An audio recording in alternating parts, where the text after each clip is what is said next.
What's up, YouTube? I'm here to bring you a tutorial on how to make a PS3, which everyone wants to do, and this is going to be using Cinema 4D, my preferred 3D graphic software, even though this is only one I use.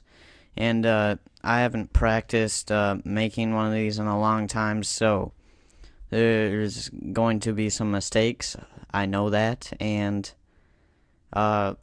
just enjoy the ride, and hopefully you can make a great PS3 yourself. So the first thing we're going to do is you're going to download some images of the top view, the right view, and the front view of a PS3. Now I have those already downloaded, so what you're going to need to do is click on this little button right here. You might not be able to see it on mine, but it's in the right corner of your viewport. You just click on that, and that brings you to your different views. This is where you can if you're drawing something in 3D, you'll usually do a right view, a front view, and a top view, or whatever you're going to do, and that will create this 3D perspective, which is what you usually work in, but we're going to be working in these different views right here. So you're going to go to Edit, make sure you're selecting on the one you want to, Configure, go to Back, and right here it'll say Image, and you just get to load in a new image. Okay, right here, and this is the right view, so I'm going to go to this right view right here. And you'll notice the back of my screen is black because I don't have OpenGL on, which I don't know exactly what it is, but it crashes my system when I go back into perspective for some reason. So anyways, this is front view. It'll take you right back here and back to where you loaded, and select your files. Now what I'm going to do is simply size these images so they're all the same size. Of course they're not going to be the same size because I downloaded them from different websites. I googled it, simply just googled it and downloaded those. So I'm going to start with the top image here.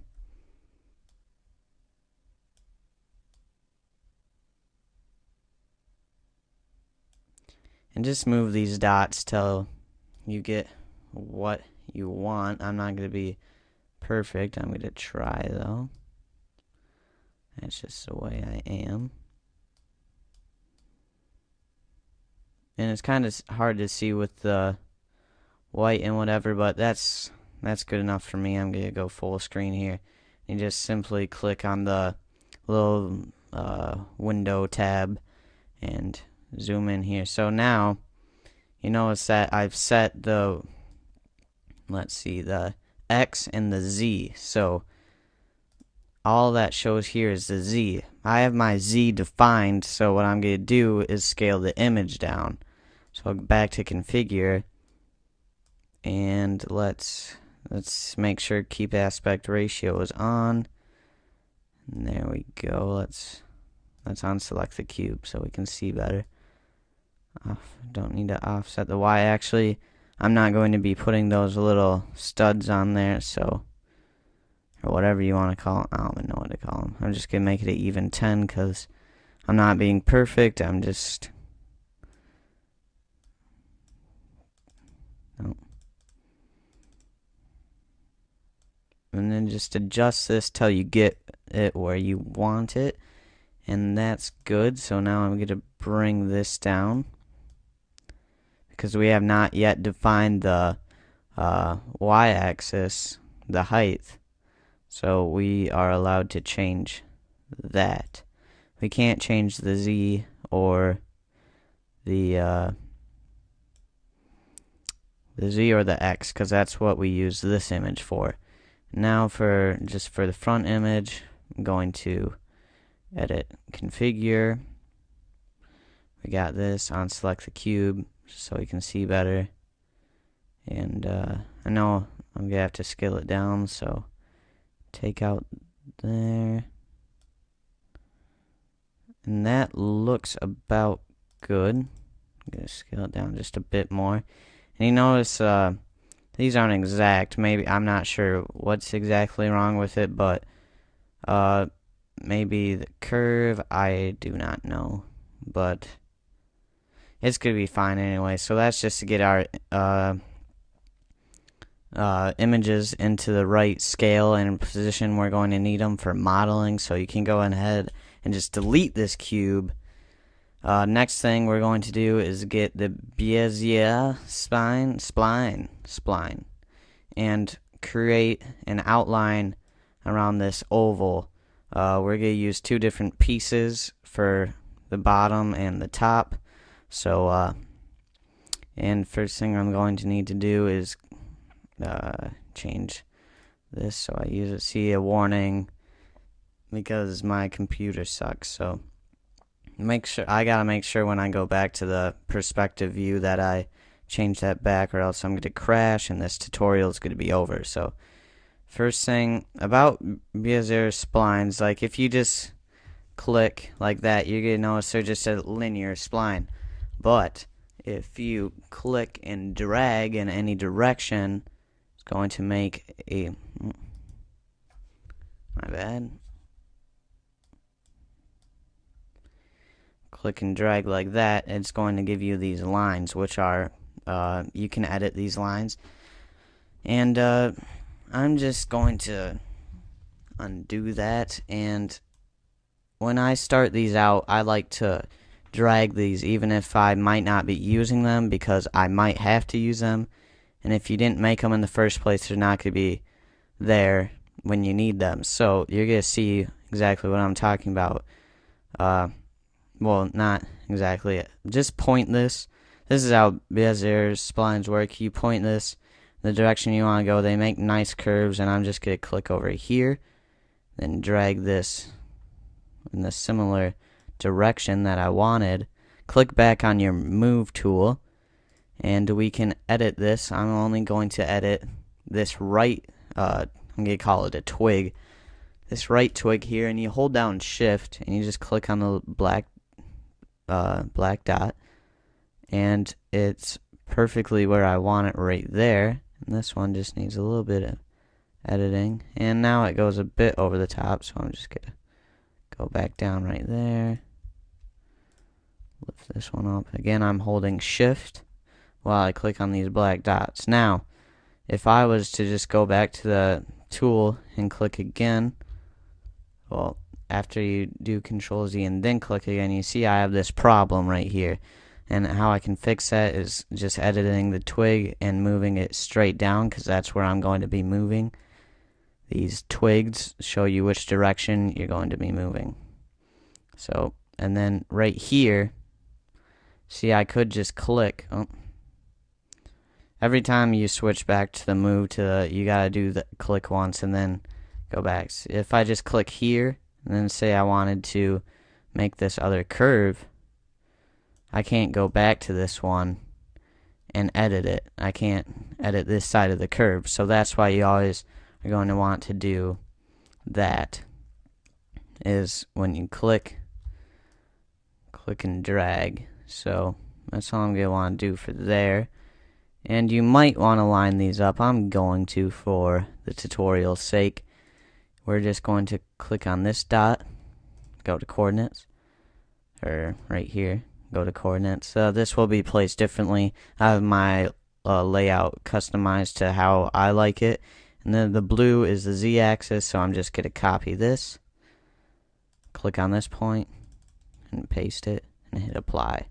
Now they're lined up perfectly. So I'll go back to the Bezier, and I'm going to point this in the direction I want it to go, and let's click over here.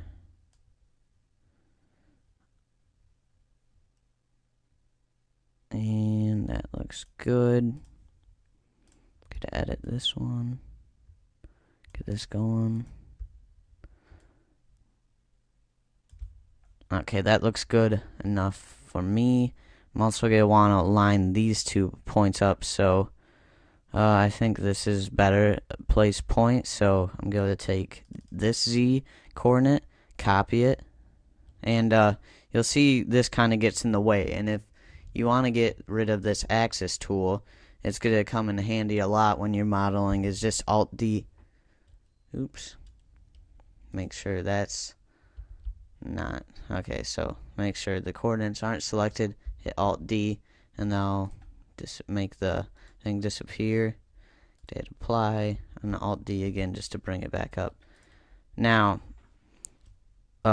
this is a problem with the Bezier splines, which you can easily fix. If I just wanted to close this, because of the twigs, how long they are, you're going to need to fix them so you can close the spline the way you want to. So I'm just going to drag that short,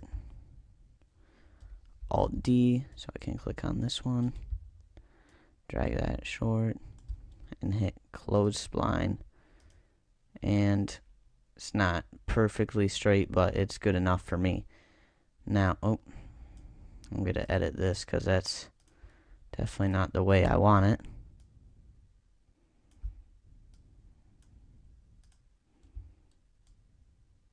And that's a bit better. Now we got our spline going around this, and it looks a little chunky from this point, so I'm going to turn down the angle and see if that helps. That helps a bit. So that just increases the amount of points or data or something. If you're to make this editable, it'll have more points for a nice even nicer curve. So before I go back out to perspective, I gotta turn this off so I don't crash, and hopefully I won't crash. Okay, good, I did not crash. Okay, we have our beautiful oval, a knotted looking oval. Okay, just kidding, that's creepy. What am I talking about? Okay, you'll notice when you put this in Extrude, oh, sorry, just skipping ahead, maybe there's new Cinema 4D users watching this tutorial, so what you're going to want to do is you're going to click and hold, and then just release once you've highlighted Extrude NURBS. Extrude NURBS takes a spline, or I'm not sure if it takes any other objects, but it takes a spline, and it'll stretch it out into an object. So if you just drag this till the arrow's pointing down, make it a child, that's what it's called. Extrude NURBS is the parent and spline is the child. So what we'll do now is, you noticed if you've used Extrude NURBS before, you've noticed nothing's happened, and the reason for that is is this right here. I believe this represents, this would be Z, and we want it to go in the X direction, and X is this way. Oh, get rid of that. So X is that way, and that's the way we want to be going. So I'll drag this out till right here, and that should be halfway. So if I just did, here's a nice little tip you can do: ×2. Oh, I guess that's only in down here, but redo. No, okay, whatever. I'll just redo this. Drag it back out to here. And you notice it's not perfectly lined up. I think maybe, there we go. I had my thing still hidden. I'm just going to line that up a bit better. Then drag this over here. 363 plus 363. Don't feel like doing the math. I'm sure I could figure it out, but do not want to. Okay.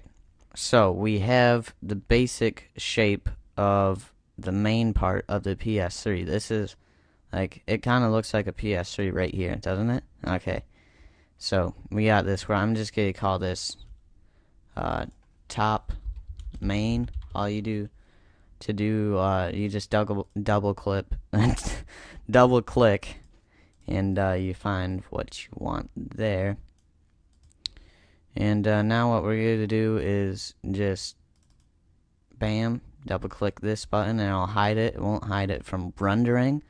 If you want to hide it from rendering, just double click that as well.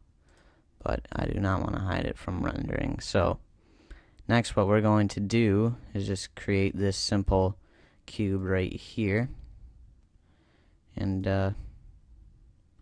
you can make this, you can make it really as high as you want it, just as long as it goes into the oval. And now this is not traditional modeling. Traditional modeling, you usually use one object unless it's unnecessary. So, but I'm going to take the easy way out. Put this back at 0 on the Z. And just drag it out. That looks about right. And just resizing it until I get it right. And we're going to also resize it on the front view. Loot. Almost say. Loot. Okay, you notice there's an indent, which we can do pretty easily. I'm going to save it for later because I just want to keep this in editable object for now. Or a non-editable, yeah, non-editable object for now. And really, you got your PS3 right here. And one thing, nothing in life has perfect 90-degree angles, so I'm going to go to caps, fillet caps, and reduce this down quite a bit. Let's say 1. And this will help with when you're lighting. It'll make it look better. It'll catch the highlights. And, yep, see, it's already catching highlights. And you could do this once we're working with an editable object. Now, the first thing I'm going to need to do is make this hole for the disk tray. And I believe the way I did this last time, first time I tried actually moving all these points, but what I'm going to do is make a boolean. And for a boolean, you need 2 objects, and one object can subtract an object, or I'll get into that later, but just hide this and hide this. We're going to get the Bezier spline out again, and we're going to click right here, and I'm going to point it relatively in that direction, and click over here. And that looks about good. Adjust this, maybe even create another point, and to do that, let's get rid of that, Alt D, and hold Control and just click. And I'm gonna mess with this.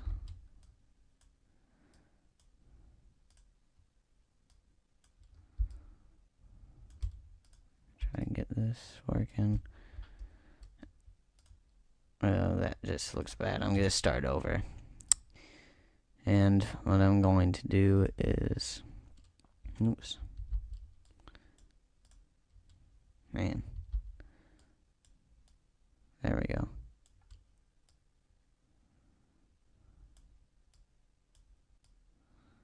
Okay, that looks somewhat better. And then just click over here. And I would line these up normally by the way we did it before, but I'm not going to worry about it. And close spline. Now what we're going to want to do is, the reason I went all off crazy like this is because we're just going to subtract the part we need, and this part's not going to matter, the part that's bad. We just wanted the curve that was right. So now what we're going to need to do is going to get another extrude NURBS and extrude that, and we have the same problem as before. So let's get rid of that, and we're going to want to scale it on the Y. Oh yeah, Y. Here we go. It's on the wrong spot. And let's just move this down. And let's Let's bring this down to where we need it. That looks about good.